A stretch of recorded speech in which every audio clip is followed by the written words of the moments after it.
Alors, voici notre vidéo pour apprendre à trouver le nombre de chiffres du quotient. C'est un exercice qui revient souvent dans le manuel, surtout en CM2. Donc, il vaut mieux savoir faire. Alors, on va commencer par faire un exemple, quelques exemples, et puis après, je te demanderai de chercher toi-même. Alors,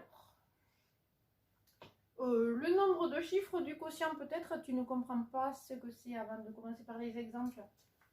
Si je fais une division avec une potence comme dans l'autre vidéo où on avait 128 divisé par 6,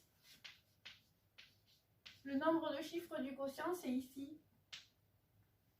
Combien j'avais de chiffres au quotient? Je ne refais pas toute l'opération, mais on avait trouvé 21. Donc ici, j'ai combien de chiffres au quotient? 1, 2. D'accord? Donc vous avez des exercices qui vous demandent combien il y a de chiffres au quotient. Alors, pour commencer, vous devez trouver combien il y a de chiffres au quotient pour la division de 76 divisé par 6. Et ça, dans les exercices, on vous demande de ne pas utiliser en fait la potence souvent. Alors, comment on va faire pour trouver ça? Vous avez souvent l'exemple dans le livre au début de l'exercice. Et il y a une façon de rédiger que je vais utiliser et qu'il vous faudra vous aussi reprendre dans le cahier. Alors, 76 divisé par 6, il faudra ensuite mettre une flèche parce que ce n'est pas égal des deux côtés. Et il va falloir faire un encadrement du nombre du dividende, qui est ici 76, entre des multiplications. On va voir ça.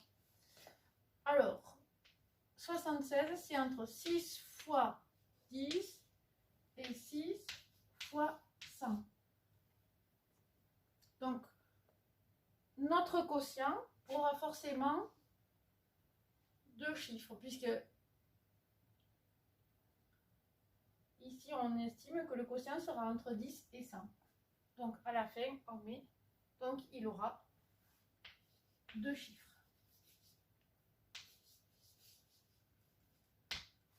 On va refaire un exemple avec 128 divisé par 6, c'est l'opération qu'on avait tout à l'heure.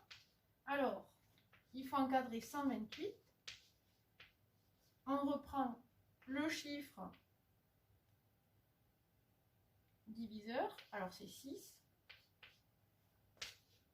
Alors, 128, ça sera entre 6 fois 10, 60 et 6 fois 100, 600. Donc, il y aura aussi deux chiffres au quotient. Alors, à toi de chercher. On va essayer avec 741 divisé par 8. À toi de faire comme ici l'exemple et de me trouver le nombre de chiffres. Attention, clochette. Pause. C'est bon, tu as cherché, tu as trouvé peut-être? Alors, on recopie en premier 741. Ensuite, on reprend le diviseur. Alors, 741, est-ce que c'est possible que ce soit entre 80 et 800? Oui. Donc, on écrit 8 fois 10 et 8 fois 100. Donc, notre quotient, il sera plus grand que 10, mais plus petit que 100. Donc, il aura seulement deux chiffres. Allez, nouvel entraînement, cette fois-ci. 84 divisé par 9. À toi de réfléchir, mais sur pause.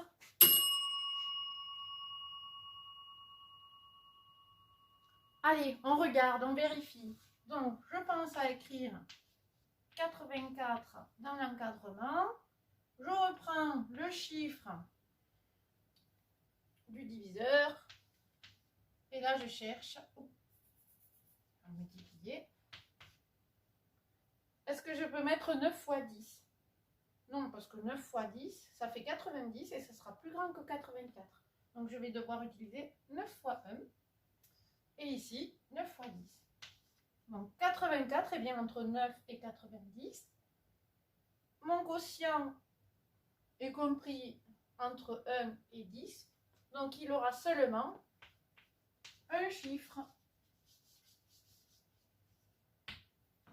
Voilà. N'hésite pas à revoir la vidéo si tu rencontres encore des difficultés pour trouver le nombre de chiffres du quotient. À bientôt!